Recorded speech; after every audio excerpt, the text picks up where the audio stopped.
Salam sejahtera Malaysia. Denyut nadi suara rakyat bergema di channel ini.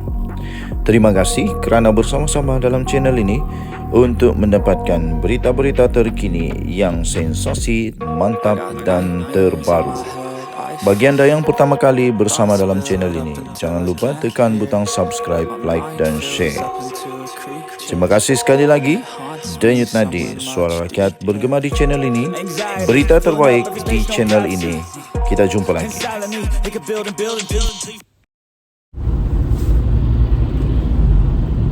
Salam sejahtera Malaysia. Denyut nadi suara rakyat bergema di channel ini. Orang Indonesia selalu cakap begini, sok pandai, sok bijak, sok tahu. Sok pandai, sok bijak, sok tahu. Ramai sangat orang-orang di Malaysia ini yang sok pandai, sok bijak, sok tahu, tapi tak tahu. Tapi kalau orang Sabah bilang trip-trip pandai. Trip-trip pandai, trip-trip tahu, tapi tak tahu. Trip-trip bijak, trip-trip banyak ilmu, trip-trip ilmu dia lebih tinggi dari Gunung Kinabalu. Tapi rupa-rupanya ilmunya dangkal dan jahil, dangkal ilmu. Buktinya, menurut Datuk Seri Anwar Ibrahim, Perdana Menteri Malaysia, orang-orang yang jahil dan yang dangkal ilmu itu senang kena hasut. Saya setuju amat. Orang-orang yang sedang kena hasut nih, selalunya orang-orang yang kena hasut nih kerana dia jahil, dia dangkal ilmu, tak cukup ilmu, tapi sok pandai, sok ada banyak ilmu, sok tahu, tapi tak tahu, kesian. Jadi orang Sabah bilang trip-trip tahu. Nasihat saya, kalau tidak tahu, kalau tidak pandai, janganlah buat-buat pandai. Nanti kedapatan sendiri yang malu. Nanti kantai sendiri yang malu. Okey. So, tuan-tuan dan puan-puan yang dihormati sekalian, Perdana Menteri Datuk Seri Anwar Ibrahim berkata, orang yang jahil, dangkal dan senang dihasut. Itu orang jahil dan dangkal ilmu, itu yang senang dihasut. Yang setuju katakan setuju. Kejahilan atau kedangkalan ilmu, terutama dalam kalangan generasi muda, memungkinkan mereka itu dihasut dengan mudah oleh pihak-pihak tertentu. Itu kata Perdana Menteri Datuk Seri Anwar Ibrahim. Beliau berkata, dengan ilmu yang terhad, individu akan menerima apa sajalah pandangan yang dibawa oleh pihak-pihak tertentu. Seterusnya terperangkap dalam pemikiran jumud itu.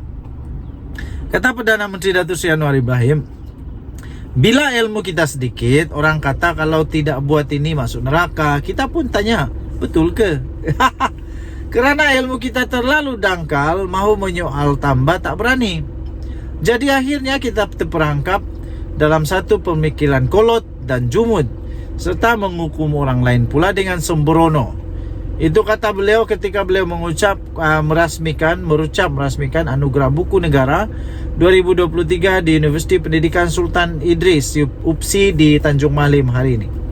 Turut hadir bersama adalah Menteri Besar Perak Datuk Seri Saharani Mohamad, Menteri Pendidikan Tinggi Datuk Seri Zamri Abdul Kadir, dan pengerusi lembaga pengelola Yayasan Pembangunan Buku Negara Tan Sri Profesor Abdul Latif Abu Bakar.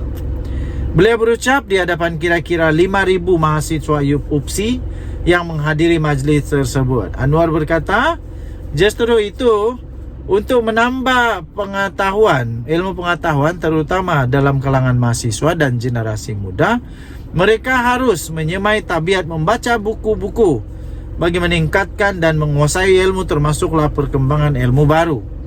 Katanya, baliklah dengan pesanan ini. Budaya kita, budaya Melayu itu sendiri tamadun kita, hanya berkembang dengan kekuatan ilmu. Mahu maju, maju.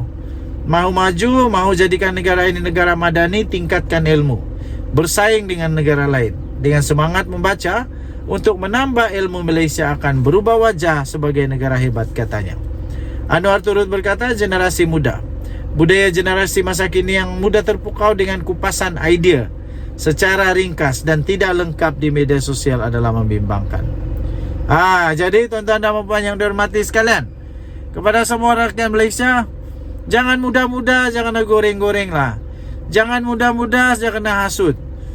Tapi belajarlah. Kalau tak tahu, diam-diam. jangan tuh ikut-ikut menghasut tuh. Lepas tu nanti turun fitnah baru tahu. Padan muka. Denyut nadi suara rakyat bergema di channel ini. Bye bye. Salam sejahtera Malaysia. Denyut nadi suara rakyat bergema di channel ini. Saya terpikat dengan satu artikel yang baru saya baca sebentar tadi, yaitu amanah yang selalu diejek lah, dimain-mainkan lah.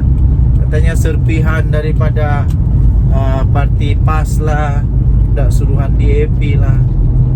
Tapi saya nak tanya saja, kalau amanah sekarang ni sebenarnya amanah, parti amanah sinonim dengan Rahma atau Rahma? Kalau anda tak tahu Rahma, anda bukan rakyat Malaysia. Kalau tahu tapi buat tak tahu, itu suka hati kau lah. Tapi untuk rakyat Malaysia pasti tahu apa itu Rahma. Pasti ada orang juga sebenarnya yang sokong pembangkang kah, sokong kerajaan kah, tetap dapat bantuan Rahma. Jadi semua orang sinonim dengan Rahma ni. Jadi parti amanah sinonim kepada Rahma. Apa beza dengan PAS? Kalau amanah sinonim dengan Rahma, PAS sinonim dengan apa? Anda boleh komen lah. Anda cuba komen. Kalau amanah itu sinonim dengan Rahma yang dibawa kepada Perdana Menteri Datuk Seri Anwar Ibrahim, sehingga produk amanah pula, produk Rahma tu sekarang semua rakyat Malaysia dah tahu. Malah semua orang sangat teruja dengan produk ini.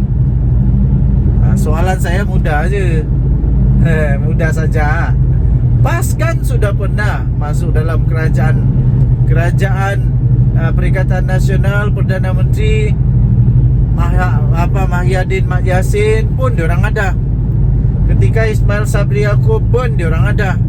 Tapi itulah saja mau tanya, apa yang sinonim dengan PAS? Apa yang sinonim dengan PAS? Produk apa yang PAS bawa? Produk apa yang PAS bawa sehingga rakyat sentiasa teruja? Rakyat ni maksudnya rakyat Mahrin lah, rakyat keseluruhan, bukan hanya satu bangsa, bukan hanya satu agama, tapi secara keseluruhan. Apakah produk, apakah yang sinonim kepada PAS? Banyak juga dia sinonim, tapi sinonimnya kadang-kadang ni yang pelik-pelik gitulah. Tapi biasalah, parti politik tak seronok lah kalau tak pelik. Tapi kalau terlalu pelik, itu memang agak menghairankan lah. Agak menghairankan. Okey, tuan-tuan dan puan-puan yang dihormati sekalian, saya sebenarnya agak terkejut juga. Malah saya respect kepada Parti Amanah. Saya respect kepada Parti Amanah yang mana baru saja berusia 8 tahun. Parti Amanah ni, tapi kehebatannya sangat hebat, melebihi PAS. Sebenarnya kalau tengok pun Amanah ni bukan macam serpihan PAS. Yang diperjuangkan oleh Amanah tak sama langsung dengan PAS tau. Jadi maksudnya bukan serpihan lah. Kalau serpihan tu dia bawa aura positif kah, aura negatif kah dari PAS, dia bawa sekali. Tapi Amanah ni dia bawa aura positif semua, aura yang baik-baik. Jadi tuan-tuan dan puan yang dihormati sekalian, harap-harap yang sinonim, harap-harap yang menjadi produk yang keluar daripada PAS bukanlah yang negatif. Janganlah pula diorang punya produk, diorang punya sinonim tu semua yang negatif, semua yang tak bagus. Jadi saya sangat respect dengan mana-mana parti politik yang membawa aura yang baik, membawa kesepaduan, kesepakatan, muafakat, bukan perpecahan. Itu parti politik yang bagus. Malah TMJ pun sudah memberikan bayangan bagaimana partai politik yang sepatutnya mentadbir negara Malaysia. Jadi Denyut Nadi Suara Rakyat bergema di channel ini. Jangan lupa tekan butang subscribe, like dan share. Bye bye.